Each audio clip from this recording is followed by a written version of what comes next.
You've heard the story of Cortez burning his ships to force his men to conquer the Aztecs, right? It's the ultimate fable of commitment. But here's the problem. Cortez was a copycat.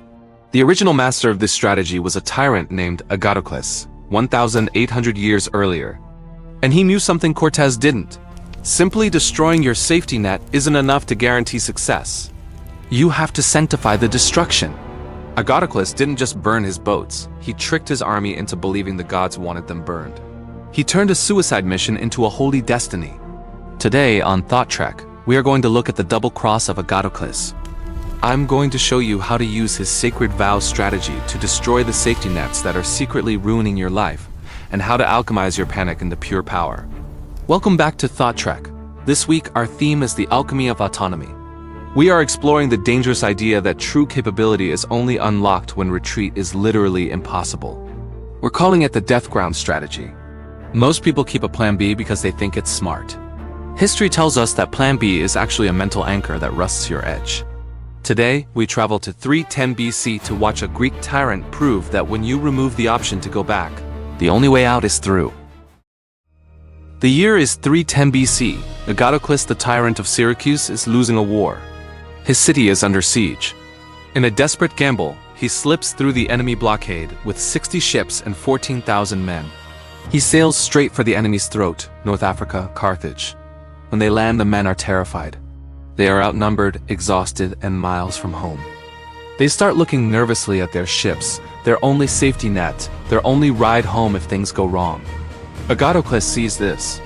He knows that as long as those ships float, his soldiers will fight with one eye on the exit.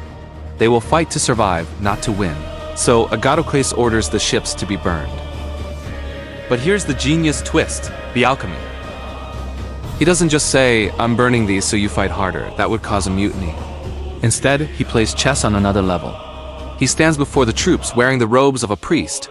He raises a torch and says that during the crossing, he made a vow to the goddesses Demeter and Kori. He promised that if they landed safely, he would sacrifice the ships in their honor. He tells the men, "These ships are now sacred property of the gods. To keep them is to be cursed." Suddenly, burning the fleet isn't a tactical disaster, it's a religious ceremony. The soldiers don't weep, they cheer. They sound the trumpets. They watch their only ticket home turn to ash and feel empowered by it. Agathocles turned death ground into holy ground. With no way back, they marched on Carthage and won victory after victory. They became unstoppable because their leader removed the temptation of safety. Agathocles teaches us that autonomy isn't just about logic, it's about belief.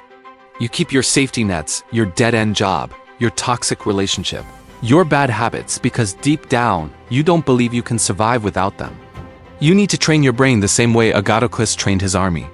Here is your 3-step sacred vow strategy to apply this today. Step 1. Ritualize the cut. Don't just decide to quit something. That's weak. You need a ceremony. If you're quitting a bad habit or a distraction, hold a funeral for it, literally. Write a eulogy for your gamer tag or your junk food. Acknowledge that it served you in the past, but it is now cursed. Make the decision spiritual, not just logical. Step 2. Destroy the vessel. Agathocles didn't hide the ships, he burned them. You must do the same. If you waste time on an app, don't just delete it. Change the password to a random string you can't memorize, then delete it. If you have a Plan B savings account that makes you lazy in your business, move that money into a locked investment you can't touch for 5 years. Make the return trip impossible. Step 3. The prophecy, the vow. Write down your prophecy. I have sacrificed your safety net, therefore the gods of success owe me your gold. It sounds crazy, but this is psychological warfare on yourself. When you believe you have paid for success with your sacrifice, you will work with a ferocity you didn't know you had. You are no longer trying, you are destined. We live in a world that worships safety. We are told to have insurance for our insurance. But history shows us that the greatest empires and the greatest lives are built by people who deliberately cut the rope. Agathocles proved that when you sanctify your risk, you stop fearing the fall. You stop looking back at the beach. You look forward at the enemy and you realize that since you cannot retreat, you must conquer. So I have one question for you. What ship is sitting in your harbor, rusting your edge, that needs to be burned today? Let me know in the comments what sacred vow you are making.